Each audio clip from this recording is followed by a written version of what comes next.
Hello Devendra sir, good morning. नमस्कार नमस्कार।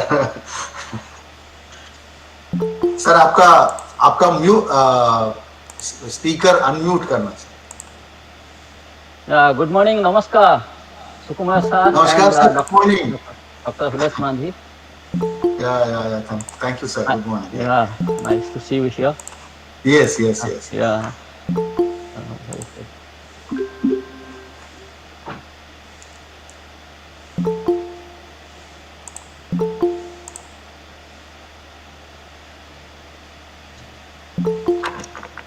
So we are the early birds. We are exactly 11. So Professor Kiki is also here. Yes. In 2 minutes we will start. Okay. Give 2 minutes. Yes, 2 minutes. We'll start. Yeah. Good morning, Professor Kiki. Good morning, Dr. Manji. Good morning, Professor Sukumar. Yeah, and all yeah. others. Yes. Good morning. Yes.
Once this liquid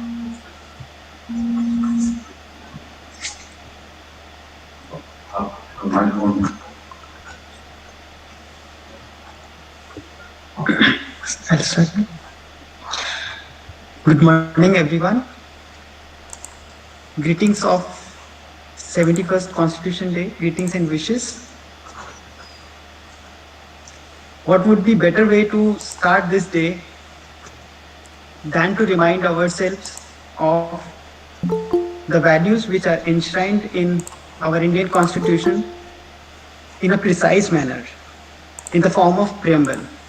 I request you all to join me in reminding ourselves of the values which are enshrined in our preamble of the Constitution of India. I'll start. We, the people of India, having solemnly resolved to constitute India into a sovereign, socialist, secular, democratic republic and to secure all its citizens justice, social, economic, and political, liberty of thought, expression, belief, faith, and worship, equality of status and of opportunity, and to promote among them all fraternity, assuring the dignity of the individual and the unity and integrity of the nation. We do hereby give to ourselves this Constitution. Thank you. Hope this will drive us always to contribute for better India. With this, I would request Professor Kedelizo Kiki, Chair Professor Dr. Ambedkar Chair, to start our program. Sir.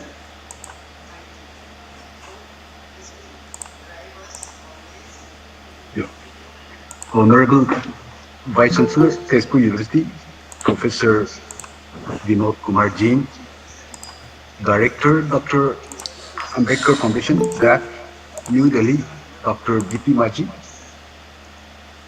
Speaker, Resource Person of the Day, Resource Person for the Memorial Lecture, Professor N. Sukumar, Political Scientist, University of Delhi, Dean, Head of Departments, faculty from Tezpur University and other institutes, colleges, officers and staff from administration, research columns, students, and every other participant. Dr. Ambedkar Chair, Tezpur University, appreciate your support and welcome each one of you to the occasion, 71st Constitution Day celebration.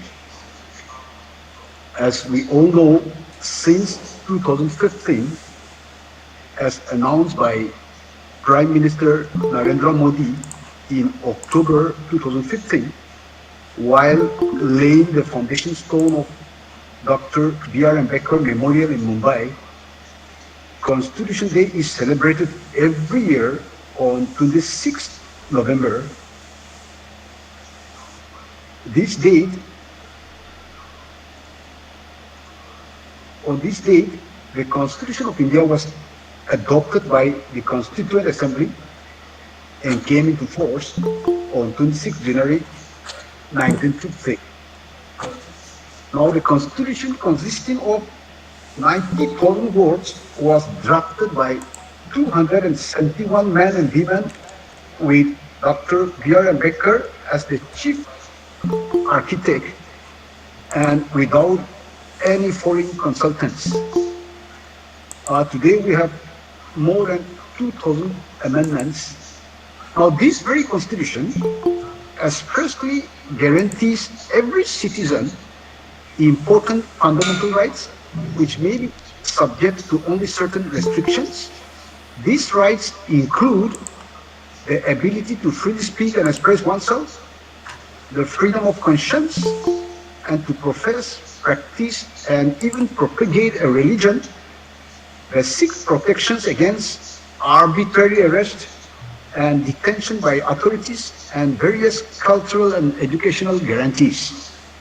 In memory of Baba Saheb Dr. B.R. Ambedkar, under the aegis of the Ministry of Social Justice and Empowerment, Government of India, Dr. Ambedkar Foundation had set up 21 chairs at various institutes in the country, of which Tezpur University is one. And in fact, Tezpur University is the only chair for Northeast.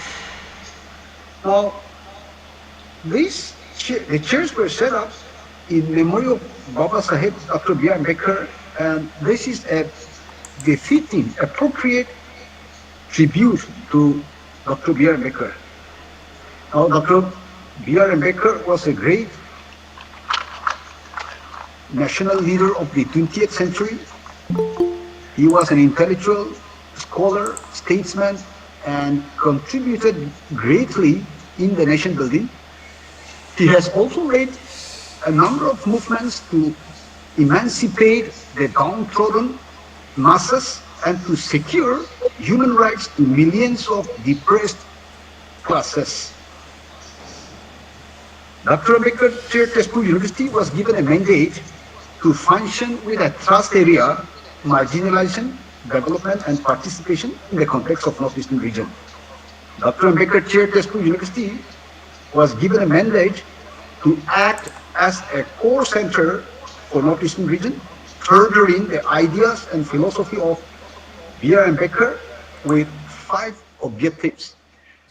We have been, Ambedkar Chair, Tezpur University here, we have been trying our best within our humble capacity uh, with support from Dr. Ambedkar Foundation, New Delhi, where Dr. D.P. Maji is here with us again today, and also support from Tezpur University Vice Chancellor Administration. Vice Chancellor is here with us. And we have been functioning with 5 objectives. The first one is teaching and research. And this also includes training programs. We have been running a number of training programs like RMCs and CDPs, capacity building program. In fact, we are proposing one capacity building program in January, February. I hope some of the scholars who are attending this meeting, this celebration, may join. The second activity, we have been taking up research projects. Recently, we submitted one research project. It was MBCFTC research project on skill development program in Assam. We have submitted one. Currently, we are engaged. Chair here is engaged with 2 projects. One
institutions like ours, we are doing our job sincerely.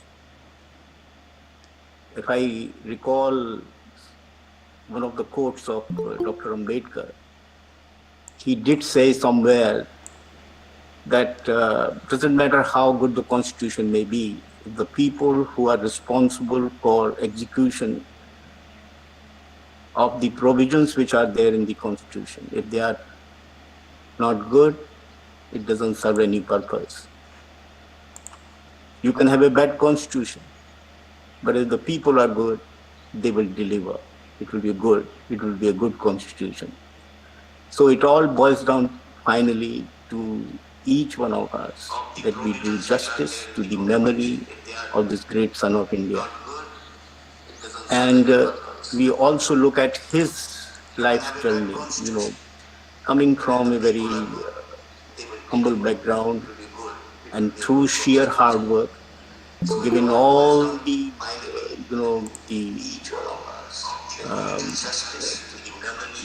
the difficulties and the discrimination which he might have faced during his early career or during his young age, and later on he established himself as one of the finest intellectuals of the country. And it goes on to show that each one of us, if we really work hard, we have it in us as Indians. We have it in us, given all the constraints. We have it in us to realize our full potential. And as you all know, Dr. Ambedkar became the first law minister of our country. The youngsters today, and many of us, and a vast proportion of our population continues to get inspired by his vision, by his principles. So with these words, I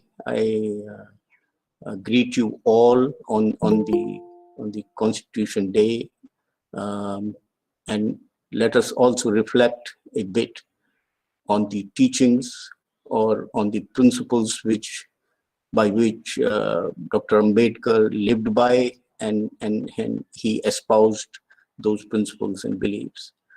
And one of the quotes of him, I think, is so relevant today. This is, "I like the religion that teaches the principles of liberty, equality, and fraternity. This is the essence of social democracy." That's what he said. So let us unite, all of us, and also live by another quote of his, which says, "We are Indians, firstly and lastly." So keeping that in mind, may I welcome you on my personal behalf and on behalf of the university, especially Professor Sukumar and Professor Manji. Thank you for being with us on this very important occasion. Thank you. Thank you, Vice Chancellor, sir. We are Indians, firstly and lastly. I'm repeating what he has quoted. Of course, it's a quote of Dr. B.R. Ambedkar. Thank you, Vice Chancellor, sir, for setting the tone by your introductory remark. Without saying much, I would like to request now Director, Dr. Ambedkar Foundation, New Delhi, Dr. D.P. Maji, to give his remark. Sir, please. Respected VC, Professor Jain, who just recently gave a profound remark, introductory remark, bringing out the essence of Dr. Ambedkar and his teachings through Constitution for each of us. Professor Kiki, Chair Professor of Dr. Ambedkar Chair at Tezpur Central University, and my good friend, the speaker today, Professor Sukumar, and the research officer at Tezpur Central University, Dr. Ambedkar Chair, Dr. Gautam, and I can see Dr. Manji also there from the Patna, I find him everywhere. Wherever there is a webinar or seminar kind of thing, I find everywhere. It's a very good thing that he has the academic orientation. And teachers, faculty members at Tezpur Central University, scholars, other participants, I can see more than 90 participants are there today. It's a very, very successful lecture series, I would say. And good morning to all of you. And my best wishes to all of you on this Sunday. As Professor Kiki, just in the introductory remark, he was telling about Dr. Ambedkar chair, how we have 21 chairs. He has already briefed. Each chair has been assigned different thrust areas for cultivation of minds, as Dr. Ambedkar said. The thrust area is relating to the core subjects of the domain area of Dr. Ambedkar, like agriculture, anthropology, justice, sociology, etc., gender studies.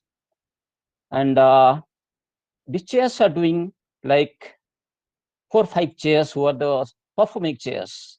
And Tezpur chair happened to be one of the performing chairs, along with the IIPA, then Biswas and others. And a few other chairs, they are just trying to come, like to follow the footprints of the successful chairs. Apart from undertaking the research activities as mandated under the chair scheme, Tezpur University is doing some extra work, like out of the 21 chairs, 2 chairs are there, rather 3 chairs, who are doing extra activities, like the impact study. Like apart from this Dr. Ambedkar chair scheme, we have around 15 other schemes, including declared scheme, intercaste marriage scheme.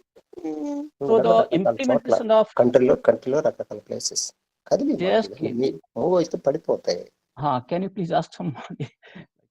The implementation of the chair scheme under that, like the medical aid scheme, we have assigned the task to Central University, chair at Central University, Tezpur, for the impact study on health scheme in the northeastern states. And similarly, we had assigned the job to IIPA on intercaste marriage scheme. They have submitted the report. On the basis of the report, we will be taking the remedial measures. As you know, these reports and the studies, they give input for the policy advocacy. So we are waiting for the result, the report from the Tezpur Central University. And I would say that Professor Kiki and Dr. Gautam, they are doing excellent job. Last time I attended a program that was a lecture given by Professor Ananya Bajpai from Oxford University Press, and the topic was related to mind. Such a like contemporary topic, and so like mind includes almost everything. As Dr. Ambedkar also said, the ultimate aim of society or the social existence should be cultivation of mind. So it's such a erudite statement. It includes mind, includes everything. So last occasion, this was the theme, and today the theme is Indian Constitution Roadmap of Prabuddha Bharata. And the speaker today is my close associate, very renowned political scientist from Delhi. And many people must not be knowing, let me share with all of you, that his activities is not confined to academics, much beyond the academics, as Professor VC Sir was telling now, social democracy. He used to extend his helping hand to many students from the deprived sector of the society here in Delhi. And he acts as mentor and provides counseling and guidance. We have a center here in Delhi for the civil service aspirants. So many times he used to come and inspire and provide guide to everybody. And we'll be hearing him today on his insight to the subject. So briefly, I'll say about Prabuddha Bharata. I think Prabuddha Bharata is a awakened India. So awakening Like if you compare with Swami Vivekananda, means awakening means you are just trying to trigger the sleeping ingredients in your mind and to bring it the social consciousness. As you are talking about the social democracy, how Ambedkar talked about the social rights and social democracy. So for a Prabuddha Bharat, my intake would be that first of all, the country has to be unique because we have a lot of diversity. As VC sir was telling, diversity in terms of cultural diversity, religious diversity, many diversities are there.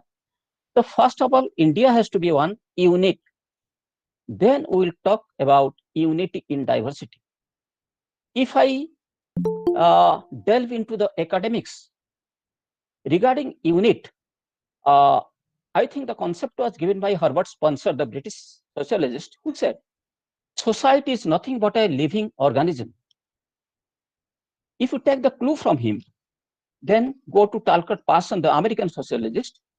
He's telling society or any entity for that matter, any unit for that matter, has many constituents, many ingredients. And in the constituents, there is always constant interactions. So that if I relate the today to that organism, the living organism, the concept given by Herbert Spencer, or unit, societal unit given by Talcott Parson, I would say that first of all, the preamble starts from we, and before we, like irrespective of our feeling of I or the individual citizen, first we have to realize through our consciousness the feeling of we. Then we can act further. So today is such an occasion that we all should contemplate and think about the citizens and how the society to take forward. As our Prime Minister says, sabka saath, sabka vikas, and sabka vishwas. So here, sub also, I can correlate it with we. Thank you. All of us will be eagerly waiting to listen to Professor Sukumar sir and the political scientist. And with these words, I thank Dr. Ambedkar Chair at Tezpur University to have invited me to be part of this program. And I have 5 other programs also today. So, thank you once again. Thank you. Thank you, Dr. Dipi Maji, for your remark, setting the theme again. And I also want to take this opportunity to thank you especially for supporting us as always. I would like to request my colleague, Dr. Diyar, to give a brief introduction of our speaker, Professor N. Sukumar, before we hand over to Professor Sukumar. Dr. Gautam, please. Thank you, sir. Professor N. Sukumar needs no introduction. He is so famous now as an academician, as a social scientist, and a wonderful human being. But let me attempt to give a brief introduction for the better understanding of the audience. Professor N. Sukumar, eminent political scientist. He is working in the Department of Political Science in the University of Delhi since 2001. He is a renowned political scientist, as we all know, and a champion of human rights, especially for the disadvantaged groups. He completed his research education from University of Hyderabad and holds expertise in Ambedkar studies, Indian political thought, human rights, social exclusion and inclusion, Dalit politics, and poverty studies. He holds rich administrative experience through association with prestigious institutions such as GNU, MANU, etc. in various capacities. He has authored books on Indian government and politics and published more than 25 articles in reputed journals such as Economic and Political Weekly. He writes continuously in newspaper, blogs, etc. for the social issues. He has delivered more than 120 lectures, presentation at several international and national institutions and media houses. With this brief introduction and with the permission of the speaker, I would like to announce that participants can raise their questions. We can take few questions after the lecture is over, and those questions I would request should be precise, and we'll take few questions with the permission of the speaker once the lecture is over. With this brief introduction, I would request our guest speaker, Professor N. Sukumar, to continue with the lecture. Thank you so much, sir. Well, thank you very much. I thank Honorable Vice Chancellor Professor Vinod Kumar ji, Tezpur University Vice Chancellor, and the Director Ambedkar Foundation. Thank you for your nice words, sir, Devendra Prasad Banji. And Ambedkar Chair Professor Kiki, a good friend of mine, and also Gautam.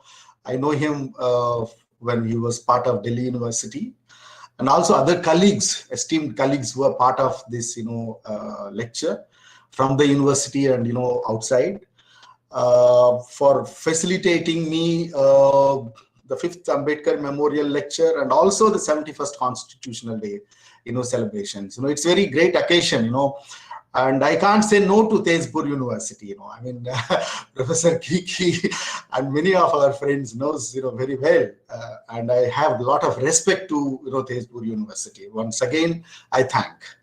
And I also thank audience, within Tezpur and also outside, Tezpur and many other parts of the places, I guess, I can see a few of my batchmates. I don't know how come, they came to know about this, but, I'm so happy to see many of them. Now, by saying this, as Professor Vinod Kumar ji was mentioning about the Trinity, equality, justice, and fraternity, which the bedrock of Ambedkar's, idea, and the entire lecture would be revolving around that. And as rightly mentioned by Maji Saab, the enlightened India, Prabuddha Bharat. So that's why, the title which I constituted, I made, is the Indian Constitution and a Roadmap to Prabuddha Bharat, So there is a context why I made it this title that will come at the end of the lecture. So my journey with Ambedkar started from my university days when I did my PhD on Ambedkar. And I keep on working. Whenever you read Ambedkar, you need to revisit Constitution thoroughly, and the Constitution gives you a roadmap towards to all the Trinity, like liberty, equality, justice, and fraternity. In fact, we need to add fraternity to that. Where the emancipatory discourse of the India can be visualized, like all other thinkers, of the modern India. Who had their vision towards to what would be the future India, Similarly, Ambedkar visualized it as an enlightened India, Prabuddha Bharat. And what is this, and how he visualized this Prabuddha Bharat through his continuous struggles, and also his accommodative nature when he tried to make this constitution, with the support of the entire gamut of the scholars, reformers, political doyens, all those. That's how the constitution was there as a compromising document by different classes, communities together, and we can have this constitution. And I would like to just give you the background in where Ambedkar tried to locate himself and tried to negotiate for such a document. Not he negotiated only for his own self. It is for the idea of nation, where equality becomes a basic fundamental pillar. I don't know how many of we, or maybe many of you might have gone through about the small essay which Ambedkar has written, and that is the one can foreground this entire idea of constitution, and his brief autobiographical essay, Waiting for a Visa, which captures the dilemma of the common person. The common person, whether he or she, whoever it may be, irrespective of the gender, which we can consider as much more the common man as a marginal, marginalized because of his or her social location. And his life work was to radically, after the subjectivity of this person, from begging for leftovers from his or her social superiors, to someone who can boldly face the sun. And when waiting for visa, he narrates how he suffered, even as a bar at law, who comes back, and he faces a kind of discrimination. Then he thought that no, this should not be the future in India. Not only in the context of caste, my dear friends. It is in the context of each and every individual, cutting across caste, class, gender, region, ethnicity, X, Y, Z. He wants every individual to enjoy the fruits of equality. That is the idea. So he subjected himself and tried to visualize to frame the constitution in such a way that, look, in future India, that no one should be exploited, discriminated in any form, not just caste. The greatest injustice that the historians has done to Ambedkar is that they have narrowed down Ambedkar to only the caste question, which is really problematic. Ambedkar was the greatest intellectual among the world and also among the country, who visualized the country to have a very enlightened enlightened concerns. Now, as Pratap Banu Mehta argues, the preamble of the Indian Constitution exhibits a radical purpose. Radical not in a different sense, radical in a democratic sense. And this purpose, it's that it pulsating heart and unredeemed promise is liberty, equality, fraternity, and justice. So this is not because God and history are not important, but it is because our constitution liberates us to imagine. It liberates every individual. It is precisely because of the constitution we are all together. Otherwise, things would have been something different. So liberate us to imagine them in whichever way we choose. Constitution gives us such kind of limited liberty to choose the way of life which you want, but not to create any kind of hurdle to the other duty. As Professor Vice Chancellor was mentioning, it's not only the rights but also the duties are very important. What Ambedkar was mentioning. So it is not just a political project or making constitution. One should not think it as a political project. It is also a project based or to attain economic and social project. Constitution should not look at only in a political context. Constitution should look in the context of both economic and social context. That was what the greatness of Ambedkar. So historically, if you see, the egalitarian Indian society has been challenged by the Buddha, Mahavir, Sufi Bhakti traditions, and also later on in colonial times with many other thinkers. Because there is a context why I also like Gandhi, Nehru, Patel, many other thinkers were there. Also the other thinkers whom we have not much read. Also I would like to mention that also, Because whenever we teach Indian political thought or modern Indian political thinkers, we have a set of thinkers who has been already, been visible. That's where I question the historians that, it should be more inclusive. Anyway, so there are, during colonial times, there are other, the Dalit Bahujan intellectuals like Jyotiba Phule, Narayan Guru, Periyar, Ambedkar argued for equal rights, leading to representation in the public sphere. What is important is that how representation is facilitated for the underprivileged sections. It could be socially, not necessarily socially, but also economically, cutting across, the groups, the communities. It can be landless. Okay, it can be, anyone from, other, kind of backgrounds also. So, of course, the caste is the vantage point where one needs to see, and the way discrimination perpetuated in the name of caste has been by the text, or it could be any number of cultural traditions. The right to be human was contested idea, So that is where, if you see that, when Ambedkar, traveled, he was fetching for water and, he was humiliated, he was not being considered as human. That was his basic idea, that how to ensure this humanity in the minds, cultivating the mind.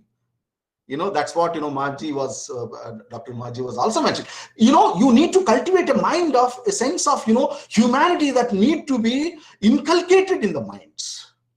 So, see, there are many things which, we are all, it's not that we are not knowing that, but still, even after 70 years of independence, still we are looking for such kind of, aspiration. Please consider me as human being. Dalits, tribal, minorities, poor, cutting across, the communities. They're all looking for, languishing that, look, consider me as equal, dignity, or, respect to, Vice Chancellor and Ambedkar Chair Director Sahab was also mentioning the idea of dignity is very important to recognize the other as human being. That is where, his idea of rights, this provoked Ambedkar to demand rights and representation. How do I represent? Whom do I represent? I should not represent only a particular caste. Human beings should represent each and every human being who is in need, who wants a sense of, rights, a sense of, belongingness. So the representation, not only in the context of political representation, we need to understand all kinds of representation. He felt that, the communities who have been denied this representation due to different reasons. So rights and representation, he has focused. Then, Ambedkar was of the view that the good constitution is the only way for social transformation. He might have read a number of constitutions across the globe, and he comes with, a kind of great, synthesis. A kind of thesis, antithesis, and constitution, our Indian constitution, is a synthesis of many constitutions across the globe. And he felt that the social transformation, a good constitution is important. Is there any bad constitution? There is no bad constitution at all. A good constitution is very important. He provided a systematic understanding of rights to ensure equality, justice, and fraternity. I'm re-emphasizing all the three: equality, justice, and fraternity, precisely because these are the aspirations are still people are looking for.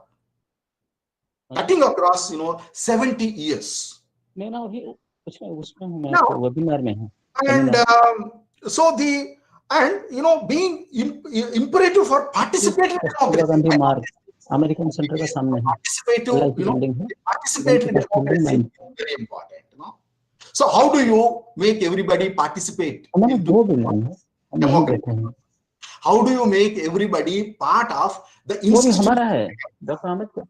Okay, institutional. And for Ambedkar, equal representation. It's not that representation per se. Representation.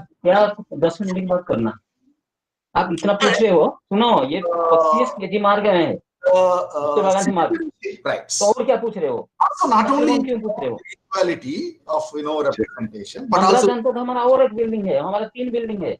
and Kejriwal का घर का सामने जो 22 Alipur road, वो भी हमारा घर है। endure. ठीक है ना? अभी यहाँ बैठे Democracy cannot endure. मैं वो सेमिनार में हूँ, उसमें Want to see a speaker हूँ, गेस्ट हूँ वहाँ, समझ रहे हो ना? You want to have these concerns are very significant. So therefore, citizenship for Ambedkar meant more than the right to vote, universal franchise. It's not that right to vote, universal franchise is something to do with only citizenship. It is more than that. What he says, I quote him from his volume 2, page number 337. He says that the franchise from being a transaction concerned with the making of the ballot paper stands for direct and active participation in the regulation of terms upon which associated life shall be sustained and the permit of good carried on. Associated life. See how he want the future India to attain this associated life. Because associated life is something was denied because of different kinds of hierarchical, social concerns in the nature of the society. So this was an attempt to constitutionally create one's own associate way of life based on equality, freedom, and fraternity. And one can discern Ambedkar's abiding, belief in democracy and constitutionalism. He simply believed in democracy and constitutionalism. Parliamentary democracy, not just democracy, parliamentary democracy. And that belief made him to such a visionary that his all contemporaries trusted Ambedkar to draft the constitution. Otherwise, if you would have not had that kind of intellect ability, Ambedkar, today we would have not had such kind of, a greatest, document in front of us. So drafting a new constitution for a newly independent state was no means mission. One also needs to keep in mind that democracy essentially means certain liberality of mind and society, both lacking in India at that point of time. Partly, we can say that even in contemporary times, not in contemporary, even if you see the 70 years of where, we are not owning the constitution. That is one thing which I really want to, it pinches me. But of course, as in the beginning itself, I said the constitution, which makes all of us to come here and to make, the idea of India much more enlightened. So Ambedkar foregrounded parliamentary democracy within the constitutional framework. And this was extremely essential since Indian society was alien to democratic ideas. Of course, from Buddhism, if you go back to Buddhism, where you can see that, the democratic principles, Buddhist Sangha, had a greatest democratic, egalitarian principles, which also has, been taken. And the reason why we have established in this constitution a political democracy is because what he says that we do not want to install by any means whatsoever a perpetual dictatorship or any particular body of people. He wants parliamentary democracy to be not any kind of dynastic rule or a dictatorial leadership. That democracy where it provides representation, it provides space for questioning within the system. And that is the beauty of Indian democracy, parliamentary democracy. And while we have established political democracy, it is also the desire that we should lay down our ideal economic democracy. And my dear friends, what does he mean by economic democracy? Even till today, I am telling, there are people who are languishing for twice a meal. People are suffering with poverty and malnourishment. With all developmental goals, whatever we have achieved, I'm not saying anything about that. His idea of economic democracy is that distribution of resources. That is where you see that he wants land to be nationalized. If his economic vision, if you read, that was very interesting thing which yet to be explored by academicians. his economic principles, which has become a bedrock for the future. His ideas on farmers, his ideas on employment, today's National Employment Guarantee Act is also partly, one can look back, and his labor laws, everything, has his economic vision. So economic democracy, see, the article 37, 38, 39 clearly mentions that, look, property should not be concentrated only in few hands. And see, now, these articles are very important. One should not, see, people own thousands and thousands of acres. Corporate, it's not state socialism. His idea of state socialism to attain economic democracy is very important. Now, the next point. And through his lived experiences, he realized that to create an egalitarian society, resources should not the exclusive privilege of a chosen few, but rather be accessible to all. Education must be accessible to all. Health must be accessible to all. The pandemic has given a way, lot of interesting, changes within the society, positive, negative.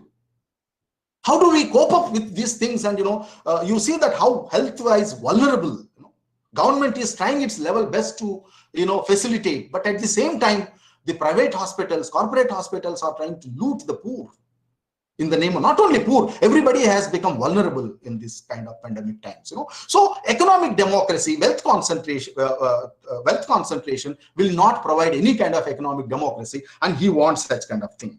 And the more equal the social and economic rights of the people, the more able they are out to utilize their freedom. Suppose how do you ensure that you are free? I bring the Amartya Sen's here. The idea of freedom. Development as freedom. You need to attain all these, social, economic democracy so that the idea of individual freedom will be achieved. And I'll take another 10-15 minutes. I hope I'm not taking much more time. So as Professor Thorat argued, if people are deprived of security and employment, they become a prey to mental and physical servitude incompatible with the essence of liberty. Without economic security, liberty is not worth having.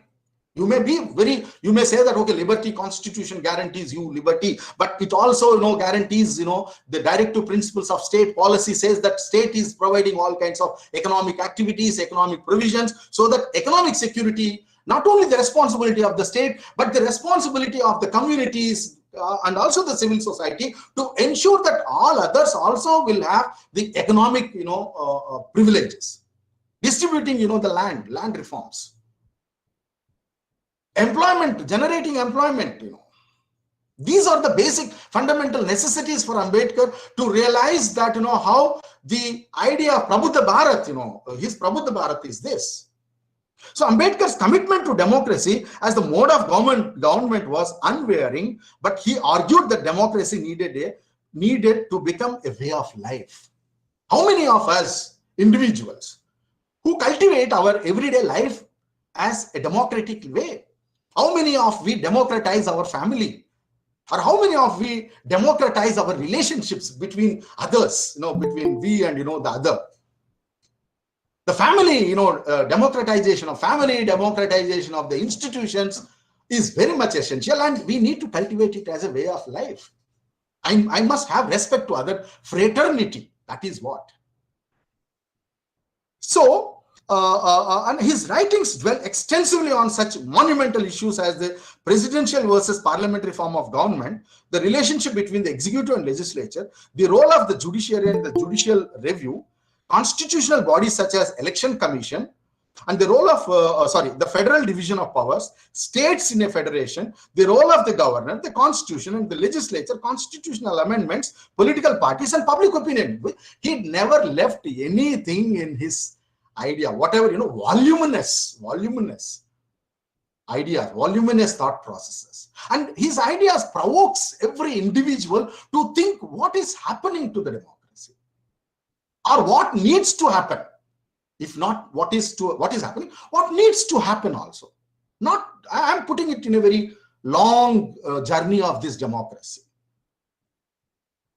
So the formal framework of democracy is of no value and would indeed be a misfit if there was no social democracy.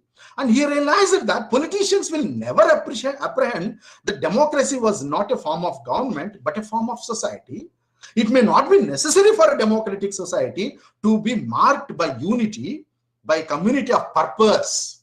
There is a community of purpose, you know. We should think everybody is a community.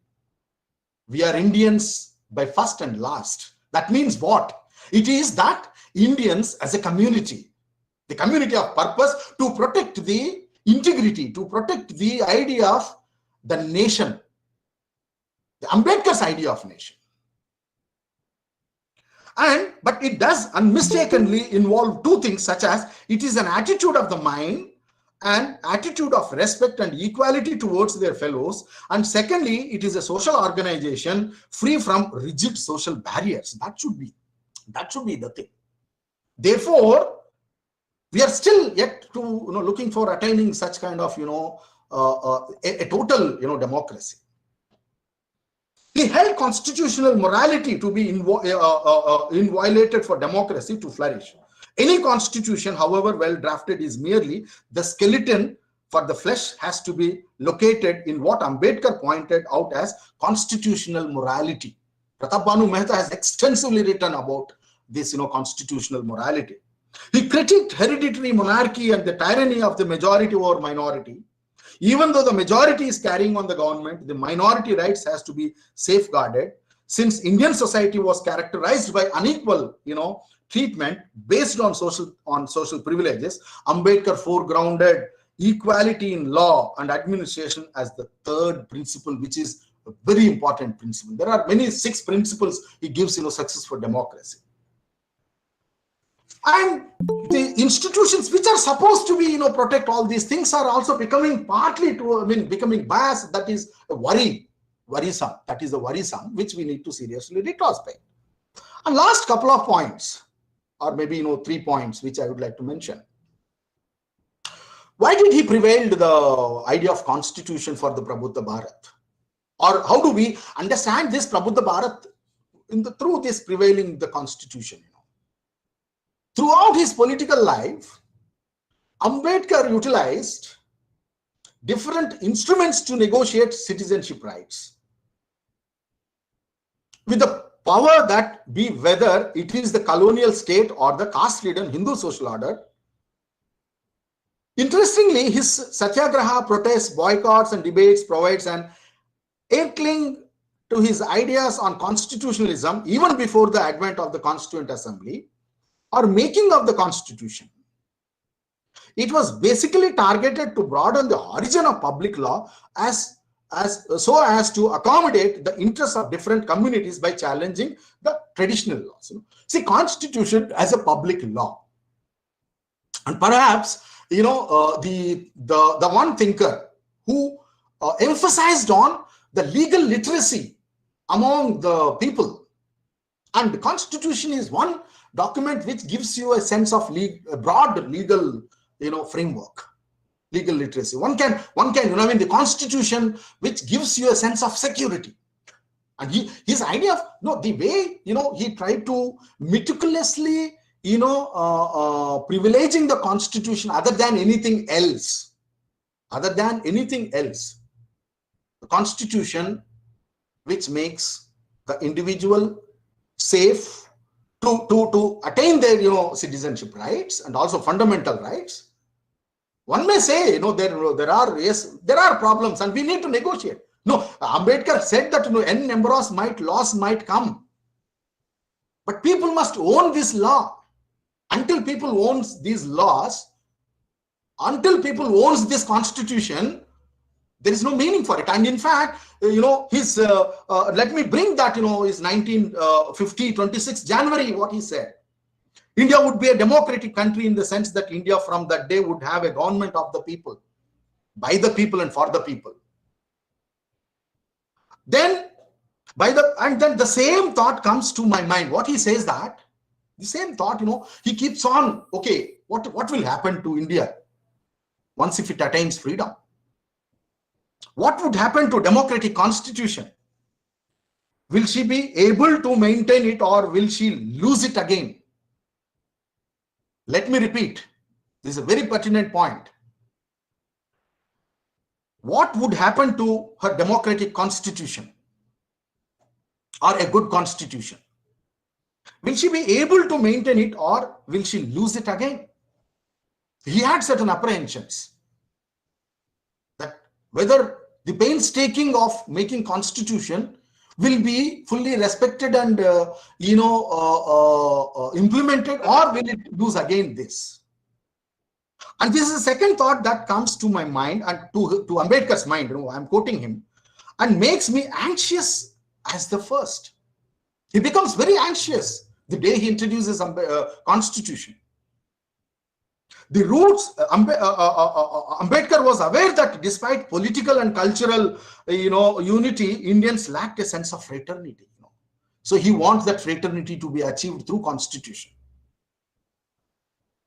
The roots of democracy lie not only in the form of government, but the social relationships. These social relationships are very important when it comes to the society. Within the society, do we really have a sense of, a communicable relationship? Communication is becoming, problematic within the society. I mean, that is where we need to bring Ambedkar. The social relationships is very important, and the terms of association between the people who form the society, who is part of the society. Community of purpose, desire to welfare. Community of purpose, which I already mentioned. There is a purpose, the purpose of attaining equality, justice, fraternity, what not. A sorrowless, Begumpura, Ravidas and other, people who, Kabir, Ravidas and all these people, they've envisioned, Begumpura, Begum, sorrowless kind of society. Ambedkar was Prabuddha Bharat. That is what, he wanted in his Prabuddha Bharat. So the community of purpose, desire for welfare. Welfare is a very important thing that socialist democracy or democratic socialism or state socialism, which he was envisioning. We are withering from that ideas now. The loyalty to the public end. We are not bothered towards the public institutions. We are bothered about our own self, emancipation, or self, making our own, comforts. Loyalty to public ends are very important to achieve the, these, three trinity. And who from the society, people who from, loyalty to public ends and the mutuality of cooperation are essential hallmarks for the democratic society. Mutual cooperation. I should not think that if somebody is facing a problem, that is not my problem, that is some other community's problem. If somebody is dying with hunger, one should retrospect on that, why this person is dying with hunger, why women are suffering with malnourishment, why children are suffering with, all kinds of, things. So the cooperation, the mutuality of cooperation are essential marks of the democratic society. Lastly, last 2-3 points. For him, social democracy meant a way of life which recognizes all the trinity. These principles do not exist in watertight compartments. It should not, we can't say that, okay, liberty, equality, all these things, it flourish. It should, all these things do not exist in watertight compartments, but from a union of trinity, in the sense that to divorce one from each other is to defeat the very purpose of democracy. Without liberty, equality cannot be achieved. Without equality, justice cannot be achieved. All the three are correlated. All three principles. If you believe in one, okay, I may say that I believe in liberty, but I don't believe in equality. That becomes, contradiction, or that becomes, problematic. So we need to have all the three together to achieve the, purpose of democracy. And,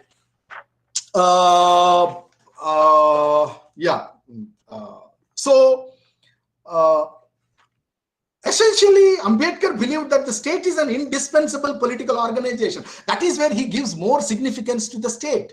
Okay, because society, somewhere that it will take time for society to retrospect on its own concerns, but state is there, which is an elected democratic representative state, and it is he believed that state is an indispensable political organization for the welfare of the society. As a necessary institution, it functions for the welfare of the people in the civilized and democratic space. The Constitution provided a roadmap to the state to eliminate socio-political economic inequalities by enduring better opportunities through the suppressed and oppressed classes or the most needed communities, which is becoming, again, there is a concern, serious concern on attaining economic inequality. He believed that the state is a positive institution, and he had great, faith on the state. He was very positive towards the state for the protection of the downtrodden, minorities, and their rights to enjoy freedom from want and fear. And finally, the state has to ensure internal peace and prevent external aggression. He strongly believed that rights without remedies are meaningless. Of course, duties are very important. Hence, the safeguards he contemplated against the possible intervention of the state or the individual was through the judicial power, guided by the due process of law, by due process of law, judiciary. He had greatest faith on judiciary, that which will protect the interests of the most marginalized communities. He emphasized that human aspirations and dignity, where our respect to Professor Vice Chancellor was mentioning about the idea of dignity, should be constitutionally protected. For him, rights were not merely standards, their ends as well as means, in that they provide the theoretical perspective and the necessary empowerment that is required for achieving social justice. So, like many thinkers, intellectuals, both other than Dalit Bhujan and Dalit Bhujan, intellectuals of his time, while formulating the vision of the just world, just society or just world, Ambedkar too sought to refashion religion, but not as opium of the society, not as an opium of the social and cultural elites. Instead, as Gail Ambedkar rightly points out, he saw Buddhism as a liberationist cosmology, which also included a just economic order, and that would usher in liberty, equality, and fraternity. Only by enforcing constitutionalism, that is where his emphasization of constitutionalism, can we, it's not I, or it's not someone else, or it's not some community, or it's not some group belongs to caste, class, religion. No, we create Prabuddha Bharat, which would be a real golden age of the future. That is what his idea of enlightening India, Prabuddha Bharat, was. Hope, the end, I emphasize hope. We, the people of India, will cherish the Constitution and strive to create a just society. Thank you once again for Professor Vice Chancellor Sahab and Maji ji, and Professor Kiki and Gautam, many other friends. So once again, thanks for giving opportunity to share my ideas, which I'm working as part of my PhD thesis. Every time I look back, I come out with new insights, it's very enthusiasm to speak about Constitution, which is very important. Not just Ambedkar. I teach all thinkers as part of my pedagogy subject. But I thank you very much, sir, respected Vice Chancellor Saab, and Professor Kiki and Dr. Gautam, and many others who are part of this, making me, I'm so happy. Thank you. That's what I can say that. Thank you, sir. Yeah. I stop here. If there is any, I don't know if there is any questions they can type. I can, if time permits for everybody, I can answer. Thank you once again. I hope I did not took much time. No, sir. Okay. Thank you so much, sir. I think we haven't received any query because the lecture was so fluent, and I think we have covered think everyone has understood it so well.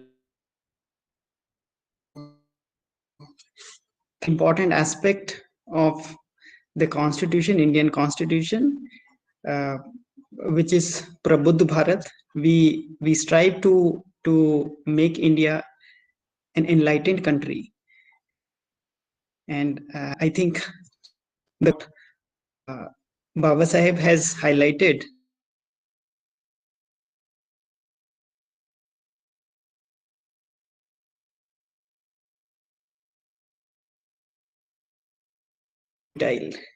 so we have to create a system where we feel that we are related to each other. If we don't feel that relation, I think there's no point. People are living, I think, when we call human being as a social animal, it derives meaning through the relationship only. So thank you, sir, so much for highlighting those things, that liberty, equality, and justice, as well as the fraternity through to which they are leading, is important, and we should strive for that. It was also highlighted by our Vice Chancellor, sir, and Maji, sir, that our Indian Constitution, as you have also mentioned rightly, that it is a roadmap. It is just a guide. We have to follow, we have to choose whether we are interested in that or not. So we have to prove the goodness of the Indian Constitution, of the document, which we are living every day. Till now, I think we are proving the goodness, and I hope we continue to do so in the future also. And thank you, sir, for highlighting that briefly, that Dr. Ambedkar had a life full of hardships, which in a way to strive for the best, because I think that makes the life meaningful for everyone, and he was making it to the best of his capacity, thinking that it will lead to best for the countrymen. So throughout he was thinking about the country, and if we try to reduce, as we generally do in our discussion, we try to reduce Ambedkar to particular caste, I think this is doing injustice to his humongous contribution, which we are living every day. So we should not do that. Rather, as you have mentioned, the equality, which should be in the form of representation at the key areas, especially like education, which could be most potent way of empowerment and core to establish real democracy in India, and social, and therefore the resources which have productive potential should be distributed with equity, and therefore the role of state. The state is important, and as sir has also mentioned, uh, uh, from Dr. Ambedkar, that the state socialism is really very important if we are really concerned about every citizen of the country, and not for the privileged few, as it used to be in the colonial or pre-colonial period, largely pre-colonial, and which continued in the colonial and thereafter also. But our constitution is trying to put a check on that, especially the arbitrariness, which is trying to keep the things in the hands of privileged few. So I think that is a message which is clear for every one of us, to make our country an enlightened one too. So with those few words, I would like to sir. Okay, sir, we have two questions. Meanwhile, we have received. So, shall I take those questions, sir? Yeah, I'm going through it. I'm going through it, and I'll. Okay, sir. Okay, sir. Only 2 questions have come. So, if you want, then you can respond. Yes, sir. So Vikas raised some question, but look, it is, see, what he mean by social democracy is to eliminate social inequalities cutting across communities. Fine. There are politics, politics can be from any corner. It is not that one particular political ideology will use Dalits, across the political ideologies, they use Dalits. The only thing is that one needs to be more conscious about what is happening. That's it. At that level, I would like to answer that. It is being, politics are being used by Dalits by every political party, not only one particular ideology.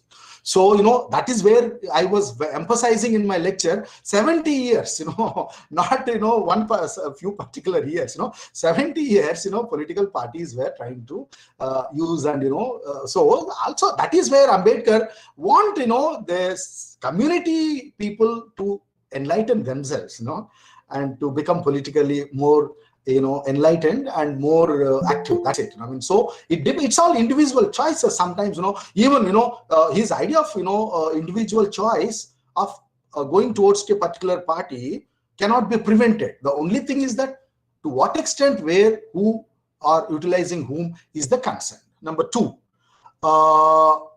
given the evils of society, Ambedkar was so positive about the state. The idea of positive state is not sufficient to make a democracy society. If it is, how can we understand Ambedkar? See, look, it is, precisely, because, society, there are a lot of, social constraints. He depended vehemently on the state.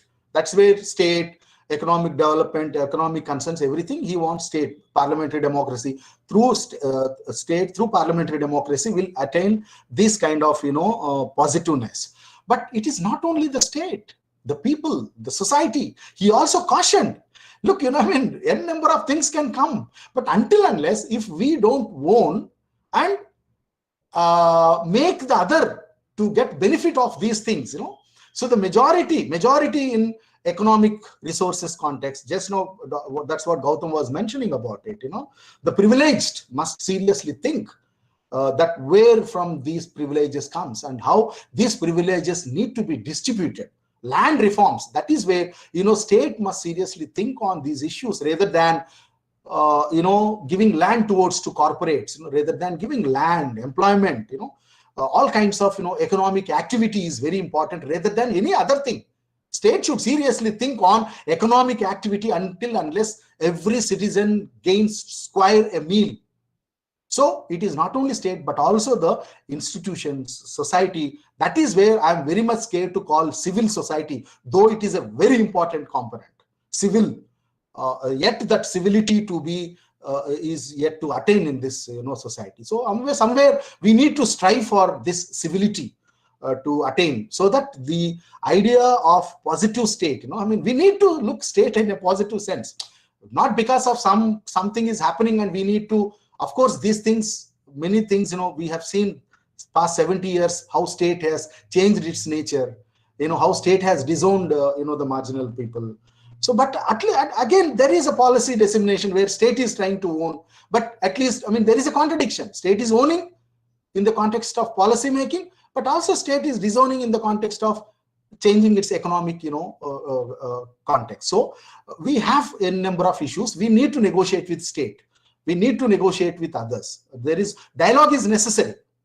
Without dialogue, without a democratic, dialogue, we can't do anything else. So that is where parliamentary, the idea of parliamentary, it is the implementing agencies, politics, all these things. Now, apart these two things, everything is fine. But the politics and implementing agencies are problematic, and even the people, we need to own the responsibility. Duty is very important. The conscience of purpose and the constitutional morality, that is where so the constitutional morality is very important. Issues are there, problems are there, which yes, by highlighting problem, we also, perhaps Ambedkar is one thinker who gave solutions to each and every problem he raised. I'm sure that no other thinker many thinkers has raised issues, but it was very compartmental. But Ambedkar raises the question and gives the answer. And please go through his state socialism. you will come to know about what he meant about it and why he was very much positive towards to the state. Thank you very much. Yeah, there is some other question. Should I answer, or is the time? We can clearly witness the welfare state is another form of cap. Look, see, that is where you have to play a role. You and me have to play a role. We need to correct the system. We need to question. There is nothing wrong in questioning the state, but in a democratic way, in a constitutional way. You say that Constitution says this. Direct to principles of state policy says this. Please do this. That is what our demand must. So, if we keep quiet, the politics of presence is important than the politics of silence. That's my one-line answer. The politics of presence is important. So how do you present yourself? You need to speak, you need to write, you need to talk in a very democratic way. But if we keep quiet, then done. Of course, there are many issues which one can understand, but utopian ideas, utopian society, concerns. But we need to live with hope and positivity. Okay. Thank you. Thank you, Professor. Thank you, sir. Thank you, sir. Thank you, sir, for your elaborate response also, and for highlighting that the Constitution, the document which was given by Baba Saheb, is not a static document, rather very dynamic, and it can act according to the situation, dynamic situation, be it capitalism or socialism. It is very much open to everything, and that is why everything was allowed. And I think that is the main reason that India has adopted mixed form of the development, where every goodness from every form of system is allowed. So we have to choose. We have to choose wherever it is necessary to draw something from capitalism, and wherever state has to interfere, state should take responsibility. So I think a mix of all is what has been suggested by Baba Saheb, and it is well documented in the Constitution. And sir, thank you so much for highlighting that. With these few words, I would like to thank Professor N. Sukumar sir, our guest speaker, for giving erudite lecture, and which was so lucid also, so that anyone from any discipline could understand. And you have accepted our request at a very short notice. So sir, we are so much thankful, and we are also thankful to our Vice Chancellor sir, who has agreed to become part of this program, this event, and he has given his valuable remarks. So sir, we are so much thankful. We are thankful to Dr. D.P. Maji sir, who is our continuous source of inspiration as well as source of survival in the chair. And sir, you have spared your valuable time for this event, unlike other times, to be part of it. Thank you so much, sir, for your continuous support. We would also like to thank our university, the support system, especially we would like to mention Registrar sir and other members in the administration who are continuously supporting us in different forms. We are also thankful to our LAC members, local advisory committee members of Dr. Ambedkar Chair, Tezpur University, for their continuous support in all our activities. We are thankful to faculty members, different faculty members in the university, as well as outside, who provide support whenever we need it. We are thankful for research scholars, and most importantly, participants from different institutions who have spared their time to make this event successful. And lastly, we are thankful to Amarnath ji, our technical assistant, who has made this possible to conduct this event. With these few words, we would like to thank everyone. I would like sir to say something. Okay. Yeah, we are thankful so much. Thank you so much, sir. Thank you, everyone. Thank you. Yeah. Thank you, sir. Thank you. Thank you all. Yeah. All the best and have a nice time. Have a nice constitutional day. Thank you so much. Thank you, very sir. much. Thank you, sir. Thank you. Thank you, everybody. Thank you. Yeah. Yes, yes. Awesome. Yeah. Thank you. Should I sign out? Yes, sir.